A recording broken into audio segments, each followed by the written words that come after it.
கல்வாரி அன்பை எண்ணிடும் வேளை கண்கள் கலங்கிடுதே. கர்த்தாவும் பாடுகள் இப்போதும் நினைத்தால் நெஞ்சம் நெகிழ்ந்திடுதே. 9ஆம் மணி நேரத்தில் இயேசு, ஏலி ஏலி லாமா சபக்தானி என்று மிகுந்த சத்தமிட்டு கூப்பிட்டார். அதற்கு என் தேவனே, ஏன் என்னை கைவிட்டீர் என்று அர்த்தமாம். அநேக நாட்களுக்கு பின்பாக எல்லார் சபையிலே தேவனுடைய வார்த்தையை கொடுப்பதற்கு தேவன் பாராட்டின கிருபைக்காக என்னை அழைத்த அன்பு போதகர்களுக்காக நான் நன்றியை தெரிவித்துக் கொள்கிறேன். நாளிலே 4வது வார்த்தை நாம் ஏற்கனவே வாசித்த பாடப்பகுதியிலே உள்ள சங்கீதம் 22வது அதிகாரம் 1ஆம் வசனத்திலே எழுதப்பட்டிருக்கிறது. ஒரு விஷயம் படிக்கலாம். சங்கீதம் 22வது அதிகாரம் 1ஆம் வசனம். என் தேவனே, ஏன் என்னை கைவிட்டீர்? எனக்கு உதவி செய்யாமலும் நான் கதறி சொல்லும் வார்த்தைகளை கேளாமலும் ஏன் தூரமா இருக்கிறீர்? என் தேவனே, ஏன் என்னை கைவிட்டீர்? உலகம் முழுவதிலும் இந்த நாள் ஒரு மிகப்பெரிய ஒரு துக்க அனுசரிப்பு நாள் போல கொண்டாடப்படுகிறது. பெரிய வெள்ளி என்று அழைக்கப்படுகிறது. இல்லை என்று சொன்னால் புனித வெள்ளி என்று அழைக்கப்படுகிறது. இல்லை என்று சொன்னால் நல்ல வெள்ளி, குட் ஃப்ரைடே என்று சொல்லி எல்லாம் அழைக்கிறார்கள். காலையில ஒருவர் எனக்கு போன் பண்ணினார், நான் இன்னைக்கு கம்பெனி இல்ல அப்படின்னு சொன்னோன்னு ஓ உங்களுக்கு இன்னைக்கு ஒரு பெரிய வெள்ளி அல்லவா அப்படின்னு சொல்லி கேட்டார். புனித வெள்ளி. உலகம் முழுவதிலும் ஒரு துக்க அனுசரிப்பு போல இந்த நாள் கொண்டாடப்படுகிறது. அநேக வாழ்த்துகள் போட்டிருக்கிறாங்க. எல்லாம் ஈஸ்டருக்கு வாழ்த்து போடுற மாதிரி, அதே மாதிரி கிறிஸ்துமஸ் வாழ்த்து சொல்ற மாதிரி புனித வெள்ளிக்கும் வாழ்த்துதல் சொல்லி அநேக செய்திகள் வந்திருக்கிறது. இது செய்தி அல்ல. நாம் தேவனை இங்கே கூடி ஆராதிக்க வந்திருக்கிற இந்த இடம், இது நமக்கு ஒரு நற்செய்தியை கொடுக்கக்கூடியதாக இருக்கிறது. ஹல்லேலூயா, ஹல்லேலூயா. எனக்கு முன்பாக பேசின அருமையான சகோதரர் அவர்கள் சொன்னாங்க, முதல்ல மன்னிப்பு, 2வது ரட்சிப்பு, 3வது பராமரிப்பு. யாருக்கு? வெளியே உள்ளவங்களுக்கு அல்ல, நமக்கு. நம்ம அந்த மன்னிப்பையும் ரட்சிப்பையும் பராமரிப்பையும் பெற்றுக்கொண்டு உலகத்தில் உள்ள மற்ற மக்களுக்கு சாட்சியாய் வாழும்படியாக அழைக்கப்பட்டிருக்கிறோம். உலகத்தில் உள்ள மற்றவர்களையும் உலகத்துல எல்லா மனுஷருக்கும் நற்செய்தியை உண்டாக்குகிற ஒரு நற்செய்தியாக அவர் பிறந்திருக்கிறார். கிறிஸ்து என்கிற ரட்சகர் பிறந்திருக்கிறார் என்பதுதான் நமக்கு கொடுக்கப்பட்ட செய்தி. வெளியே அது எப்படி சொல்லப்பட்டாலும் எனக்கு அது நற்செய்தி, எனக்கு அது நற்செய்தி. இப்போ இந்த என் தேவனே ஏன் என்னை கைவிட்டீர்? ஆமா, என் தேவனே எலோயி இல்ல ஏலி லாமா சபக்தானி அப்படின்னு சொல்லி ஆண்டவரை பார்த்து ஆண்டவர் அழைக்கிறார். அரேபிய மொழியில அல்லது இப்ரேய மொழியில அதற்கு அர்த்தம் என் தேவனே ஏன் என்னை கைவிட்டீர்? ஒவ்வொரு கிறிஸ்தவனும் ஒவ்வொரு நாள் அதிகாலை வேளையிலும் கல்வாரி காட்சியை தன்னுடைய கண்களுக்கு முன்பாக கொண்டு வருவான் என்று சொன்னார். அவனுடைய சிந்தனையில கிறிஸ்துவினுடைய அன்பு நிறைந்ததாக இருக்கும். அவனுடைய உள்ளத்துல பரிசுத்த ஆவியினால தேவ அன்பு ஒவ்வொரு நாளும் ஊற்றப்பட்டு கொண்டே இருக்கும். ஒவ்வொரு நாளும் நாங்க அநேக நேரங்கள் நானும் என்னுடைய நண்பர், அவர் என்னுடைய கிளாஸ்மேட், 12th 11th நாங்க ஒன்னா படிச்சோம், ஒன்னா பேச்சலரா இருந்தோம். அப்போ நாங்க ஒரு ஊழியரை பார்த்து கேட்டோம். வாலிப நாட்களில் ஆண்டவரை ஏற்றுக்கொண்டோம். 21 வயதுல ஆண்டவரை ஏற்றுக்கொண்டு கிராமங்களிலே ஊழியர்களை தொடங்கினோம். அப்போ எங்களை வழிநடத்தக்கூடிய ஒரு நல்ல சுவிசேஷகர், ஒரு அப்போஸ்தலர், அவரிடத்துல கேட்டோம், பரிசுத்தமாய் வாழ்கிறதற்கு இத்தனை ஆண்டு காலம் நீங்க ஓடுறீங்களே, என்ன காரியத்தை செய்றீங்க அப்படின்னு கேட்டபோது அவர் ஒரு காரியத்தை சொன்னார். என் அருள்நாதா இயேசுவே, உம்முடைய சிலுவை காட்சியை நான் நோக்கையில் பூலோக மேன்மை எல்லாம் நான் அற்பம் என்று உணர்ந்தேன். இந்த பாடலை ஒவ்வொரு நாள் அதிகாலையிலையும் நான் பாடித்தான் என் வாழ்க்கையை தொடங்குகிறேன். ஒவ்வொரு நாளும் அந்த கல்வாரி காட்சியை என் கண்களுக்கு முன்பாக கொண்டு வருகிறபடியினால்தான் நான் இன்றைக்கு வரைக்கும் அவருக்காக அன்போடும் வைராக்கியத்தோடும் கூட என்னால் ஓட முடிகிறது என்று சொன்னான். ஆகவே ஒவ்வொரு நாளும் அந்த கல்வாரியுடைய அன்பை நாம் புரிந்து கொண்டு அதை நம்முடைய கண்களின் காட்சிக்கு முன்பாக கொண்டு வந்தோம்னு சொன்னா அந்த அன்பு குறையாதபடி நம்ம என்ன செஞ்சு கொள்ள முடியும், பார்த்து கொள்ள முடியும். ஹல்லேலூயா, ஹல்லேலூயா, ஹல்லேலூயா. இப்ப இந்த அன்பை புரிந்து கொள்ளணும் அப்படின்னு சொன்னா கெத்செமனே தோட்டத்துக்கு நம்ம போய் அவருடைய அந்த காரியங்கள் பாடுகளில் 10 நிலைகளை நாம் பார்க்க முடியும். அதுல ஒரே ஒரு காரியத்தை மாத்திரம் சொல்லி கொடுக்கப்பட்ட நேரத்திற்குள்ளாக நான் முடித்து விடுகிறேன். அங்கே இயேசு கிறிஸ்து 3 பேரை மாத்திரம் அழைத்துக் கொண்டு கெத்செமனே அந்த தோட்டத்திற்கு செல்லும் தனியாக ஜெபிக்கும்படியாக அழைத்து செல்லுகிறார். அவர்களிடத்துல இயேசு கிறிஸ்து திகிலடையவும் வியாகுலப்படவும் தொடங்கினார் என்று மார்க் எழுதுகிறார். திகிலடையவும் வியாகுலப்படவும் தொடங்கினார். அவர்களை பார்த்து நீங்க எனக்காக 1 மணி நேரம் ஜெபம் பண்ணுங்க, நான் கொஞ்சம் சற்று போய் ஜெபம் பண்றேன்னு சொல்லி எந்த பாத்திரம் என்னை விட்டு நீங்க கூடுமானால் நீங்கும்படி செய்யும், என் சித்தத்தின்படி அல்ல உம்முடைய சித்தத்தின்படி ஆக கடவுள் என்று ஜெபிக்கிறார். திரும்ப வந்து எட்டி பார்க்கிறார். சீஷர்கள் தூங்குகிறார்கள், எழுப்பி விடுகிறார், திரும்ப போகிறார், திரும்ப ஜெபிக்கிறார், திரும்ப வந்து பார்க்கிறார். 3 முறை இப்படி ஒரே ஜெபத்தை இயேசு கிறிஸ்து செய்ததை பார்க்கிறார். அவர்களுக்கு ஒரு காரியத்தை சொல்றாங்க. இப்ப நமக்கு ரொம்ப செய்தி கேட்டு ரொம்ப டயர்ட் ஆயிட்டீங்களா? அப்படியா? ஆவி உற்சாகம் உள்ளது, மாம்சமோ பலவீனம் உள்ளது. இயேசு கிறிஸ்து சொல்றாரு, நல்லா தூங்குறாங்க. துக்கத்தினால் நிறைந்த சீஷர்கள் என்ன செய்யறாங்க? தூங்கி கொண்டிருக்கிறாங்க. இயேசு அவர்களை பார்த்து எழுப்பி, எப்பா நான் பிடித்து மனிதனுடைய கைகளில் ஒப்பு கொடுக்க விட வேண்டிய நேரம் வந்துருச்சு, என்னமா நல்லா தூங்கி இழைப்பாருங்கன்னு சொல்லிட்டு போறாங்க. அந்த கெத்செமனே தோட்டத்துல செய்த ஜெபத்தினுடைய அந்த காரியம் என்ன?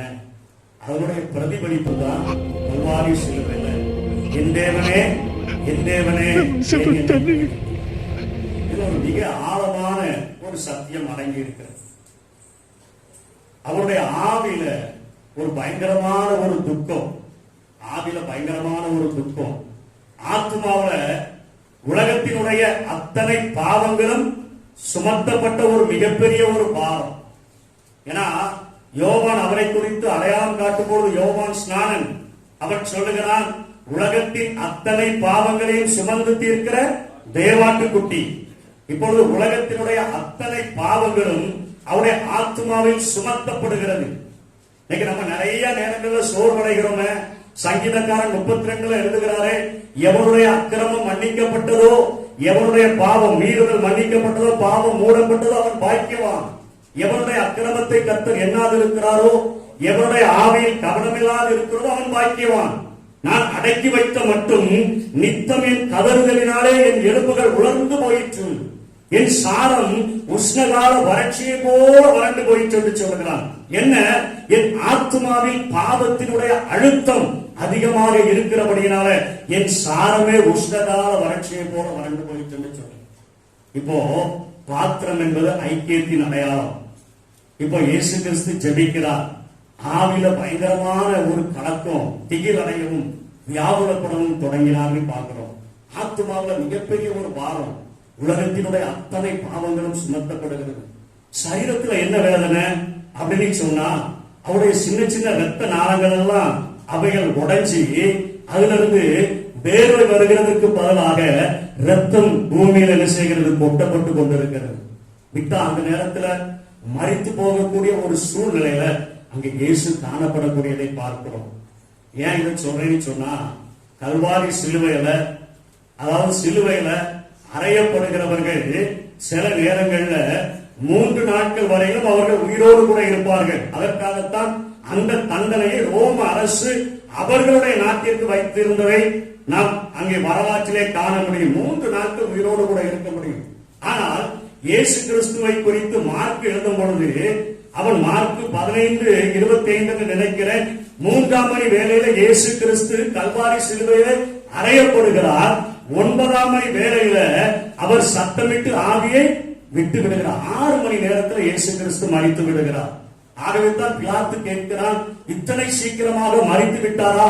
யோசேப்பு அவருடைய சரீரத்தை கேட்டு வாங்கி போகும்படியாக வந்திருக்கிறாரே, 100க்கு அதிபதி நேரத்தில் கன்ஃபார்ம் பண்ணுகிறார். அத்தனையாக கெத்செமனே தோட்டத்தில் விட்டா அப்பவே மரித்து போகிற சூழ்நிலைக்கு தள்ளப்பட்ட இயேசுவை தான் அங்கே கட்டி அணைத்து இழுத்து முத்தமிட்டு யூதாஸ் காரியத்து காட்டி கொடுக்கிறான்.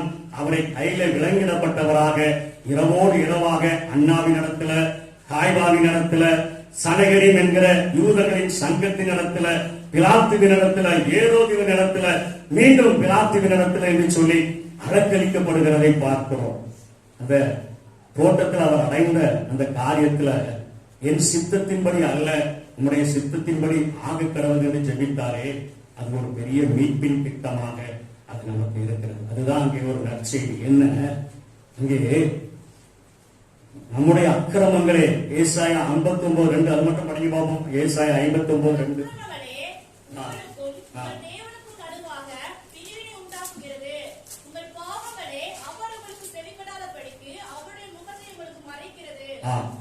உங்கள் அக்கிரமங்களே உங்களுக்கும் உங்கள் தேவனுக்கும் நடுவாக பிரிவினை உண்டாக்குகிறது. உங்கள் பாவங்களே அவர்கள் முகத்தை நோக்கி பார்க்க முடியாதபடி என்ன செஞ்சிருது, மறைச்சிருது போடுறது. இப்போ ஒரு பக்கத்துல பிதாவை இயேசு கிறிஸ்து வைத்து பார்க்கிறார்.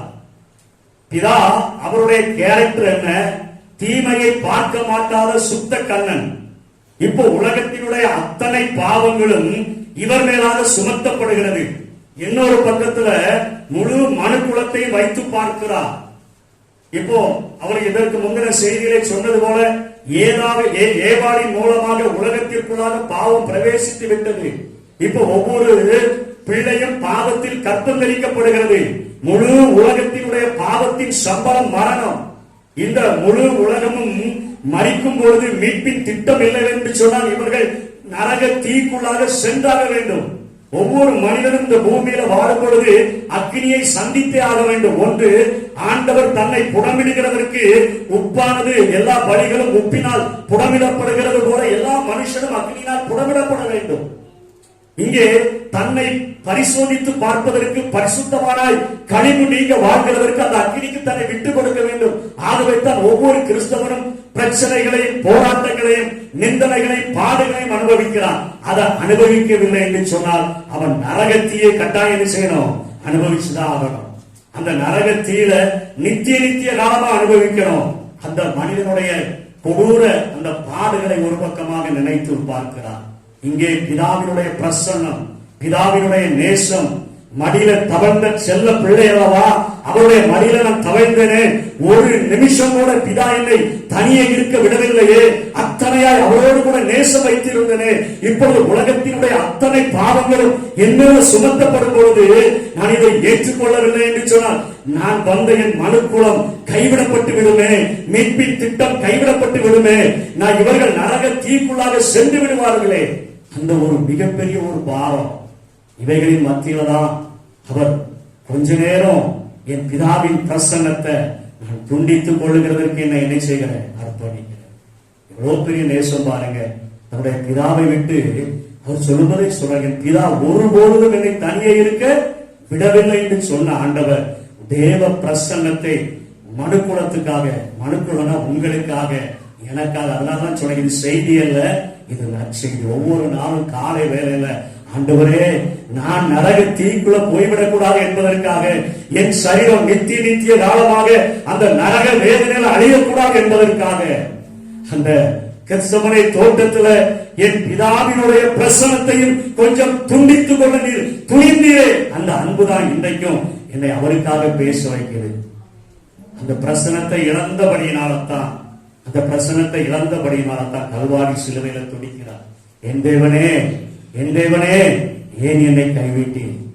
இந்த உலகத்துல ஆதி ஆரம்பத்துல முதலாக மனுக்குலத்தை பார்த்து கேட்கப்பட்ட கேள்வி, ஆதாமே எங்கே இருக்கிறார்? முதல் கேள்வி. மனுஷனை பார்த்து, தன்னுடைய சிருஷ்டியை பார்த்து, இந்த உலகத்தை பார்த்து தேவாதி தேவன் கேட்ட முதல் கேள்வி, நீ எங்கே இருக்கிறார்? என்ன பதில் சொன்னா? ஒழித்துக் கொண்டிருக்கிறேன். தேவ பிரசனத்தை இழந்துட்டேன், மகிமையை இழந்துட்டேன், இப்பொழுது நிர்வாணி தெரிஞ்சு போச்சு, நான் ஒழித்துக் கொண்டிருக்கிறேன். நீங்க உலகம் முழுவதும் சொல்லுகிற பதில் அதுதான். நீங்க தேவனுடைய சமூகத்தில் துணிந்து வர முடியாததற்கு காரணம் ஏதோ ஒரு பாவம், ஏதோ ஒரு பாவம், ஏதோ ஒரு காரியம் தடுக்குது. இருள இருக்க விரும்புகிறேன், ஒளிப்புறத்தில் இருக்க விரும்புகிறேன், ஒளிந்து கொள்ள விரும்புகிறேன், உங்களுடைய பார்வை அக்கிரமத்தில் படுகிறதற்கு எனக்கு விருப்பம் இல்லை. எனக்கு விருப்பம் இல்லை. ஒளிந்து கொள்ளுகிறேன், ஒளித்துக் கொண்டிருக்கிறேன். முதல் வாக்குத்தத்தம் என்ன தெரியுமா? ஆதியாகமம் 3:15 படிக்க பார்ப்போம். ஆதியாகமம் 3:15. உனக்கும் ஸ்திரீக்கும் உன் வித்துக்கும் அவள் வித்துக்கும் பகை உண்டாக்குவேன், அவளும் தலையை நசுக்குவா, நீ அவர் குதிகாலை நசுக்குவாய் என்றார். உன் வித்துக்கும் அவள் வித்துக்கும். இதுதான் நமக்கு கொடுக்கப்பட்ட, வேதத்திலே கொடுக்கப்பட்ட முதல் வாக்குத்தத்தம். இதுதான். உங்களுக்கு நிறைய வாக்குத்தத்தம் சொல்ல சொன்னீங்கன்னா நிறைய சொல்லுவீங்க இல்லையா? நம்ம எல்லாரும் வாக்குத்தத்தம் தான் நடத்துகிறது. சந்தோஷம். வாக்குத்தத்தம் தான் வேணும். வசனம் தான் நம்மை நடத்தணும். இந்த பூமியில எல்லா பிரஸ்தாபத்தை பார்க்கிலும் அவருடைய வார்த்தையை அவர் மகிமைப்படுத்தி வைத்திருக்கிறார். அவைகள் தான் ஜீவன். அதுதான் நமக்கு ஆசீர்வாதத்தை கொண்டு வரக்கூடியதா இருக்கு.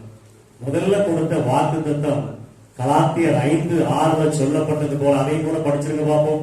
கலாத்தியர் 5:6 படிக்க பார்ப்போம். 4:5 படிங்க. காலம் நிறைவேறின போது ஸ்திரீனிடத்தில் பிறந்தவரும் நியாய பிரமாணத்துக்கு கீழானவருமாகிய தேவன் அனுப்பினார். அந்த காரியத்தை நிறைவேற்றும்படியாகத்தான் மணிக்குளம் அந்த நரக தீக்குள்ள சென்று விடக்கூடாது என்பதற்காக கல்வாரி சிலுவையில என் தேவனே, என் தேவனே, ஏன் என்னை கைவிட்டி? உலகத்தினுடைய அத்தனை பாவங்களும், நான் செய்த பாவங்களும் அவர் மேல சுமத்தப்பட்டிருக்கிறபடினால என் தேவனே, என் தேவனே, ஏன் என்னை கைவிட்டி? நெருக்கமா தான் ஜெபிக்கிறார். அப்பா பிதாவே என்று ஆண்டவரை பார்த்து ஜெபிக்கிறார். உள்ளத்தின் ஆழத்திலிருந்து தந்தை செல்ல பிதாவை பார்த்து கூப்பிடுகிறார். மீட்பின் திட்டத்தை நிறைவேற்றும்படியாக முதல் வாக்குத்தத்தமாக ஆதாம் ஏவாள் அவர்களுடைய நாட்களிலே கொடுத்த அந்த வாக்குத்தத்தத்தை காலம் நிறைவேறின பொழுது நிறைவேற்றும்படியாகத்தான் வந்திருக்கிறேன். ஆனா கொஞ்சம் உங்க பிரசனத்தை இழக்க வேண்டிய, துண்டிக்க வேண்டிய சூழ்நிலை இருக்குது. அதனாலதான் ஜெபிக்கிறேன், 3 முறை ஜெபிக்கிறேன். இந்த சித்தத்தின்படி, உங்களுடைய சித்தத்தின்படி ஆக கடவுது, என் சித்தத்தின்படி. இதுல இயேசுவினுடைய அன்பை புரிந்து கொள்கிறோம். அதனாலதான் அப்பா பிதாவேன்னு சொல்லி கூப்பிடப்படுகிற புத்திர சுவிகாரத்தின் ஆவியை நமக்கு என்ன செஞ்சிருக்கிறாரு? தந்திருக்கிறார். அவர் மரித்ததுனால, அவர் தன்னை ஒப்பு கொடுத்ததுனால, பிதாவினுடைய பிரசன்னத்தை இழப்பதற்கு தன்னை விட்டு கொடுத்தபடியினால, துண்டிப்பதற்கு கொஞ்ச நேரம் அந்த முகம் மறைக்கப்பட்டதை என் வாழ்க்கையில நான் ஏற்றுக்கொள்கிறேன் என்று இயேசு அர்ப்பணித்ததுனால்தான் இன்றைக்கு நீங்களும் நாளும் மீட்கப்பட்டவர்களாக ஆனந்த பாட்டை பாடி ஆண்டவரை ஆராதிக்கும்படியாய் கடந்து வருகிறோம். ஹல்லேலூயா, ஹல்லேலூயா, ஹல்லேலூயா. அப்ப பிதா என்ன செய்தாருங்க? பிதா என்ன செய்தார்? அதற்கு நமக்கு மனப்பாடமாகவே தெரியும். யோவான் 3:16 தேவன் தம்முடைய ஒரே பேரான குமாரனை விசுவாசிக்கிறவன் எவனோ அவன் கெட்டு போகாமல் அவரை தந்தருளி இவ்வளவாய் உலகத்தில் அன்பு. தன்னுடைய மடியில தவழ்ந்த செல்ல பிள்ளை. நீங்க இதே சங்கீதம் படித்த பகுதியில் 22வது அதிகாரத்துல 6ஆம் வசனம் படிக்க பார்ப்போம். 6ஆம் வசனம் முடிச்சிடறேன். 6ஆம் வசனம் மட்டும் படிக்க பார்ப்போம். சங்கீதம் 22:6. நானோ ஒரு புழு, மனுஷன் அல்ல, மனுஷரால் நிந்திக்கப்பட்டும் ஜனங்களால் அவமதிக்கப்பட்டு இருக்கிறேன். ஒரு பாம்பு அடிச்சானா என்ன எப்படி அடிப்பீங்க? சாகிற வரைக்கும் அடிப்பீங்க, அப்படிதானே? ஒரு பாம்பு, பல்லி, ஏதோ பெரிய உருவத்தை அடிச்சா சாகிற வரைக்கும் அடிக்கும். அதாவது ஒரு புழு அடிச்சா எப்படி அடிப்போம்? நம்மளால முடிஞ்ச அதை நசிக்கிறது உள்ள ஒண்ணும் இல்லை, அப்படிதானே? நம்முடைய அக்கிரமங்களின் நிமித்தம் அவர் நொறுக்கப்பட்டு, அப்படிதானே? நம்முடைய மீறுதல்களின் நிமித்தம் அவர் நொறுக்கப்பட்டு. அதைத்தான் இங்க சங்கீதக்காரன் எழுதி வைத்திருக்கிறார். நானோ ஒரு புழு, புழுவை நசுக்கிற மாதிரி தன்னுடைய குமாரனை கல்வாரி சிலுவையில நொறுக்குகிறதற்கு 10 பாடுகள். இந்த பாடுகளின் நிலைகளை கெத்செமனேயிலிருந்து தொடங்குது. அந்த 10 பாடுகளையும் மனுஷனாகிய எனக்காக அவர் என்ன செய்தார்? ஏற்றுக்கொண்டார். துப்பதற்கு ஏற்றுக்கொண்டார். தாடை மயிரை பிடுங்கிறதை ஏற்றுக்கொண்டார். தலையில் அடிப்பதற்கு ஏற்றுக்கொண்டார். அவமானப்படுத்துகிறதற்கு ஏற்றுக்கொண்டார். சிவப்பு அங்கே விடுத்துகிறதற்கு ஏற்றுக்கொண்டார். அங்கே தலையில முன்முடி சூட்டுகிறதற்கு ஏற்றுக்கொண்டார். கைகள்ல கால்கள் ஆணைகள் கடாவப்படுகிறதற்கு ஏற்றுக்கொண்டார். எல்லாவற்றையும் ஏற்றுக்கொண்டார். எதற்காகனா நரக தீக்கு நாம் விடக்கூடாது. அதே போல தன்னுடைய சொந்த குமாரனை நமக்காக தந்து இவ்வளவாய் உலகத்தில் அவரும் தன்னுடைய குமாரன் நொறுக்கப்படுகிறத, அத்தனையாய் நொறுக்கப்படுகிறதை நமக்காக ஒப்பு கொடுத்தபடினால, என்னுடைய குமாரன் நொறுக்கப்படலன்னு சொன்னா என்னுடைய குமாரனா இந்த மனுக்குலமா, என்னுடைய குமாரனா இவர்களா என்று பார்த்த பொழுது கொஞ்ச நேரம் இந்த ஒரு காரியத்துல, இந்த மீட்பின் திட்டத்துல என்னுடைய குமாரன் நொறுக்கப்பட்டானா இந்த மனுக்குலம் நரகத்திலிருந்து என்ன செய்ய முடியும், நான் மீட்டுக் கொள்ள முடியும் என்கிற ஒரே காரணத்திற்காக தன்னுடைய முகத்தை மறைத்து கொண்டவராக தன்னுடைய சொந்த குமாரனை துள்ள துள்ள துடிக்க அங்கே கொள்ளுகிறதற்கு ஒப்பு கொடுத்த ஒரு பிதாவினுடைய பேர் அன்பை நம்ம என்ன செய்கிறோம் இங்கே பார்க்கிறோம். ரெண்டு அன்பு நமக்கு நிச்சயம் தெரிந்திருந்துன்னு சொன்னா ஒவ்வொரு நாளும் காலை நேரத்துல எழுந்த உடனே அவருடைய சமூகத்துக்கு ஓடி வந்துடுவோம். அவருடைய சமூகத்துல வந்து, ஆண்டவரே உம்மோடு கூட நான் உறவாட நினைக்கிறேன், உறவாட நான் துடிக்கிறேன். இன்னைக்கு நமக்கு தான் தெரியல, காலையில சுள்ளுன்னு வெயில் அடிச்சாதான் நம்ம எழும்புறோம். ஆனா இன்னைக்கு சயின்ஸ்ல கண்டுபிடிச்சிருக்கிறாங்க, 3 மணில இருந்து 5 மணி வரைக்குள்ளாக அவனுக்கு அங்கே உன்னதத்தினுடைய ஒரு நேசத்தை சொல்ல தெரியல. அவன் சொல்லுறான், சூப்பர் நேச்சுரல் பவர் ஒண்ணு இருக்குது, அந்த பவர் ஒவ்வொரு மனிதனோடு கூட உறவாட துடிக்கிறது என்று சொல்லி அவன் கண்டுபிடித்து வைத்திருக்கிறான்.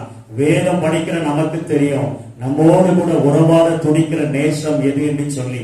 தன்னுடைய குமாரனையை ஒப்பு கொடுத்த ஒரு தேவன் நம்மோடு கூட உறவாட துடிக்கிறார். தன்னுடைய ஜீவனையே நமக்காக தந்து பிதாவினுடைய பிரசன்னத்தை கொஞ்ச நேரம் இழப்பதற்கு துணிந்த இயேசு கிறிஸ்து நம்மோடு கூட உறவாட துடிக்கிறார். இந்த மண்பாண்டத்தில் விலையேற பெற்ற பொக்கிஷமாக நமக்குள்ளாகவே வாசம் பண்ணுகிற பரிசுத்த ஆவியானவர் நமக்கு அதற்கு உதவி செய்கிறதற்கு அவர் துடிக்கிறார். இந்த காரியத்தை நம்ம புரிந்து கொண்டோம்னு சொன்னா இன்றைக்கு மாத்திரமல்ல, ஒவ்வொரு நாளும் அதிகாலை வேளையில தேவ சமூகத்துல கரம் பிரித்தவர்களாக, ஆண்டவரே என் மேல இவ்வளவாய் அன்பு கூர்ந்தீரே, உமக்கு நான் என்ன செய்ய நான் ஆயத்தமாய் இருக்கிறேன் என்று சொல்லும், நான் செய்கிறேன் என்று சொல்லி நம்மை அர்ப்பணிப்போம். கர்த்தர் தாமே நம்மை ஆசீர்வதிப்பாராக.